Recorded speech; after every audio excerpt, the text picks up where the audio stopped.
দোতলায় ওঠার মুখেই থমকে দাঁড়ালো লেনি। ব্যারিস্টার পরমেশ বিশ্বাসের ফ্ল্যাটের সামনে একটা জটলা। এমনটা কোনোদিনও হয় না। লেনি এখন নবম শ্রেণীর ছাত্র।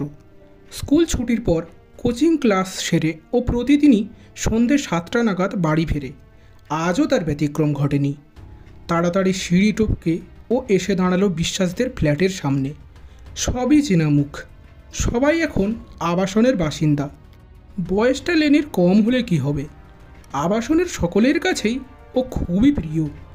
তার ব্যবহার, বুদ্ধিদীপ্ত কথাবার্তা আর গভীর অন্তর্ভেদী দৃষ্টি দিয়ে সবার সমীহ আদায় করে নিয়েছে সে। ও গিয়ে দাঁড়িয়েছিল 5তলার শ্যামল মজুমদারের পাশে। সবার মধ্যেই একটা চাপা গুঞ্জন। ব্যারিস্টার সাহেবের দরজার সামনে দাঁড়িয়ে আছেন একজন কনস্টেবল। কাউকেই তিনি ভিতরে ঢুকতে দিচ্ছেন না। লেনি একবার চারপাশ তাকিয়ে নিয়ে শ্যামল মজুমদারকে জিজ্ঞেস করলো, কি ব্যাপার শ্যামল কাকু, এত লোকজন, কিছু হয়েছে নাকি? ও লেনি, তুমি কোচিং সেরে ফিরছো বোধহয়? হ্যাঁ কাকু, কিন্তু আর বলো কেন, কি যে হচ্ছে আজকাল। পরমেশবাবুদের বাড়িতে একটা সোনার গণেশ ছিল, পূর্বপুরুষদের সম্পত্তি। সেটি বোধহয় চুরি হয়ে গেছে। গণেশ মূর্তি? হ্যাঁ, আমি দেখেছি তো, ওটা তো খুবই দামি। হ্যাঁ, তাই পুলিশ এসেছেন, খান তল্লাশি চলছে। ভেতরে যেতে দেবেন না? কাউকে তো যেতে দিচ্ছে না, তবে তুমি ছোট ছেলে, তোমায় দিতে পারে, দেখো। ভিড় কাটিয়ে লেনি গিয়ে দাঁড়ালো দরজার সামনে। কনস্টেবলটি বাঙালি। জিজ্ঞেস করলেন, এখন তো ভেতরে যেতে পারবে না খোকা। লেনিকে একটু মিথ্যে কথা বলতে হলো। সে বলল, আমি এখানেই থাকি, কোচিং সেরে ফিরছি। ও তাই, তাহলে যাও। ড্রয়িং রুমে তখন এলাহি ব্যাপার। সোফায় বসে আছেন উর্মিলা বিশ্বাস আর পরমেশ বিশ্বাস। দুজনেরই বয়স হয়েছে। উর্মিলা দেবীর চোখ লাল, বোধহয় কাঁদছিলেন।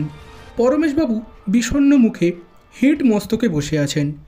ওদের পিছনে দাঁড়িয়ে আছে বছর 22-23-এর একটি মেয়ে, নিতা, পরমেশবাবুরই মেয়ে। সে একটা সিঙ্গেল সোফায় গালে হাত দিয়ে বসে আছে পবিত্র বিশ্বাস, বছর 29-এর মতো বয়স, পরমেশবাবুর বড় ছেলে। আর ছিল সুষমা, রান্নার মাসি। ছিল বছর 10-12-র ছোকরা চাকর রাজু। পুলিশ অফিসার সঞ্জীব চৌধুরী তখন সুষমাকে জিজ্ঞাসাবাদ করছিলেন। হঠাৎই ওর দৃষ্টি চলে যায় লেনির দিকে। দৃষ্টি ঘুরিয়ে পরমেশবাবুকে জিজ্ঞাসা করেন, হু ইজ দ্যাট বয়? ছেলেটি কে? পরমেশবাবু মুখ তুলে লেনিকে দেখেই বললেন, আরে লেনি, তুমি এসো এসো। অফিসার, ও হচ্ছে লেনি। ওর ভালো নাম কিংসুক চ্যাটার্জি। খুবই ভালো ছেলে, আমাদের জাস্ট ওপরের ফ্ল্যাটেই ও থাকে। ইন্টেলিজেন্ট ছেলে। একবার ভ্রু কুঁচকে লেনিকে দেখে নিয়েই সঞ্জীব চৌধুরী বললেন, কিন্তু বাইরের কাউকে তো ঢুকতে আমি বারণ করেছিলাম। তা ছেলেটি কি রোজই আপনার বাড়িতে আসে? উর্মিলা দেবী আঁচল দিয়ে চোখ মুছতে মুছতে বললেন, ও আমাদের বাড়ি প্রায় আসে। ও তো আমার ঘরের ছেলে, আমার ছেলের মতো। বুঝলাম, তুমি বসো, আমাকে না জিজ্ঞেস করে বাইরে যাবে না। তারপর সুষমার দিকে তাকিয়ে তিনি বললেন, যে মূর্তিটা চুরি হয়েছে সেটা তো আগেও দেখেছো? সুষমা কাঁদো কাঁদো গলায় বলল, না সাহেব, কোনো মূর্তি টুর্তিই আমি কোনোদিনই দেখিনি। মিথ্যে কথা বলছো কেন? তুমি তো এই ফ্ল্যাটেই কাজ করো। হ্যাঁ সাহেব, রান্নার কাজ করি, এসে রান্নাঘরেই ঢুকি, কাজ শেষ হলে বাড়ি চলে যাই। আমার তো অন্য ঘরে ঢোকা বারণ। ও আই সি। তুমি থাকো কোথায়? আগে শ্রী গোপাল মল্লিক লেনে। বাড়িতে আর কে কে আছে? আগে আমার ছেলে আর বর। তো তারা কি করেন? আমার বর কিছুই করে না, খায় দায় আর ঘুমোয়। একটা চায়ের দোকান খুলেছিল, সেটা উঠে গেছে। চমৎকার। ছেলে কি করে? কি আর করবে, চাকরি বাকরি তো পায় না, তাই টোটো করে ঘুরে বেড়ায়। উর্মিলা দেবীর মুখের দিকে তাকিয়ে সঞ্জীব চৌধুরী জিজ্ঞেস করলেন, মিসেস বিশ্বাস, এই মেয়েটি যেটা বললো, আই মিন আপনার ঘরে, মানে যে ঘরে গণেশ মূর্তিটি ছিল সে ঘরেও ঢুকতো না? উর্মিলা বললেন, না অফিসার, বাইরের কাউকেই আমি ঠাকুর ঘরে ঢুকতে দিই না। আর আমার ঠাকুর ঘর তো আমার ঘরে লাগোয়া ঘর। না, ও কোনোদিনও ঢোকেনি। ঠিক আছে, তুমি এখন যেতে পারো, কিন্তু যতদিন না মূর্তিটি খুঁজে পাওয়া যাচ্ছে ততদিন তুমি এই বাড়ির কাজ ছেড়ে কোথাও যাবে না। আর বাইরে যে কনস্টেবল দাঁড়িয়ে আছে তার কাছে তুমি তোমার নাম আর বাড়ির ঠিকানা লিখে দিয়ে যাও। সুষমা চলে যাবার পর সঞ্জীব চৌধুরী বললেন, আচ্ছা মিসেস বিশ্বাস, গতকাল শেষ কখন আপনি গণেশ মূর্তিটি দেখেছিলেন? ধরুন সন্ধে 7টা 7:30 হবে। হ্যাঁ, 7:30টায়। আমি পুজো সেরে ঠাকুর ঘরের দরজা বন্ধ করে দিই। তারপর আজ সকালে পুজো করতে গিয়ে দেখি গণেশের সিংহাসন ফাঁকা। আচ্ছা মিসেস বিশ্বাস, সুষমা তো বলল রাত 8টায় ওর কাজ শেষ করে দিয়ে চলে যায়। 7:30 থেকে 8টার মধ্যে, বাই দ্য ওয়ে, 7:30টার পর আপনি কি করছিলেন? টিভি দেখছিলাম। মানে এই ঘরে বসে? হ্যাঁ। আচ্ছা, সেই সময়ের মধ্যে কি কোনোভাবে আপনার অজান্তে সুষমা আপনার ঘরে যেতে পারে না? না অফিসার, সুষমার সে সাহস হবে না। তবে ঘরদোর পরিষ্কার করার জন্য রাজুকে সব ঘরেই যেতে হয়, কিন্তু ঠাকুর ঘরে তো রাজু ঢুকবে না। রাজু কোথায় সে? রাজু তখন সোফার পাশে মাটিতে বসে নখ দিয়ে মেঝেতে আঁচড় কাটছিল। সঞ্জীব ডাকলেন, এই ছোকরা, এদিকে আয়। গুটি গুটি পায়ে রাজু গিয়ে সামনে দাঁড়ালো। গণেশ মূর্তিটা কোথায় রেখেছিস? শুনেই রাজু কাঁদতে শুরু করে দিল। চুপ! ওইসব কুমিরের কান্না আমি অনেক শুনেছি, কাঁদবি পরে। এখন বল, কার হাতে দিয়ে পাচার করেছিস গণেশ মূর্তিটা? না বাবু, ঠাকুর দেবতার গায়ে হাত দিলে পাপ হয়। বিশ্বাস করুন বাবু, আমি মূর্তিটা চুরি করিনি। বেটা ধর্মপুত্র যুধিষ্ঠির, বুঝলেন মিস্টার বিশ্বাস? এইসব ঝি চাকরগুলোই না বাড়ির জিনিসপত্র চুরি করে। আচ্ছা মিসেস বিশ্বাস, এই ছেলেটি কবে থেকে আপনার বাড়ি কাজ করছে? উর্মিলা বললেন, তা প্রায় 2 বছর হবে। এই ছোকরা, ঠিক করে বলতো, কাল সন্ধ্যের পর থেকে এখনো পর্যন্ত কবার বাইরে গিয়েছিলি? আমি একা একা বাইরে যাই না বাবু। মা যখন বাজার যান তখন আমাকে সঙ্গে করে নিয়ে যান। এখানকার রাস্তাঘাট তো আমি ভালো চিনি না।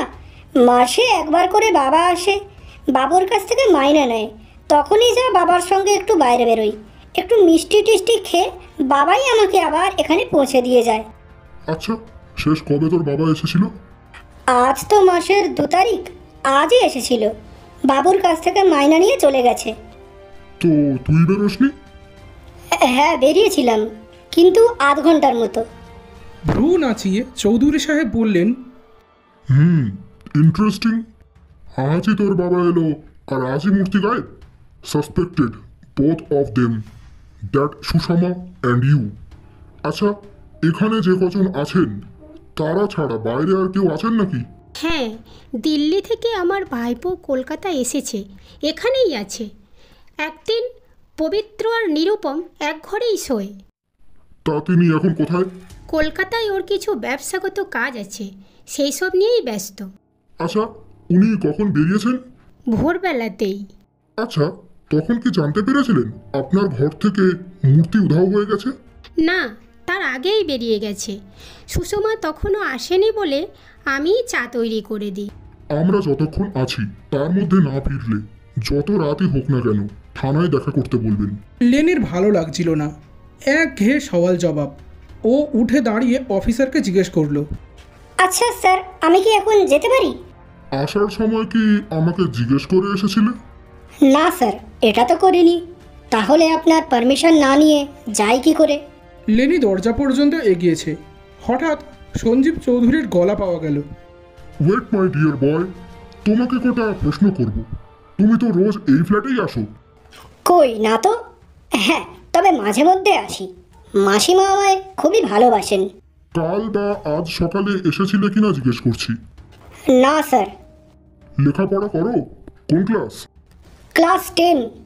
তা সন্ধেবেলা পড়াশোনা ছেড়ে হঠাৎ এখানে চলে এলে কেন? কোচিং শেষ করে বাড়ি ফিরছিলাম, হঠাৎ দরজার বাইরে ভিড় দেখে দাঁড়িয়ে পড়ি। এখানকারই একজন বললেন, বিশ্বাস মেসোমশাইয়ের ঘর থেকে দামি গণেশ মূর্তি চুরি হয়ে গেছে। তাই। তা গণেশ মূর্তিটা কি তুমি আগে কোনো দিন দেখেছো? হ্যাঁ স্যার, মাসিমাই একদিন দেখিয়েছিলেন। সোনার মূর্তি, অনেক প্রাচীন, অ্যান্টিক ভ্যালু অনেক। বাহ, অনেক কিছু জানো দেখছি। তা চুরি গেছে শুনেই ঢুকে পড়লে? কি করতে, চোর ধরতে?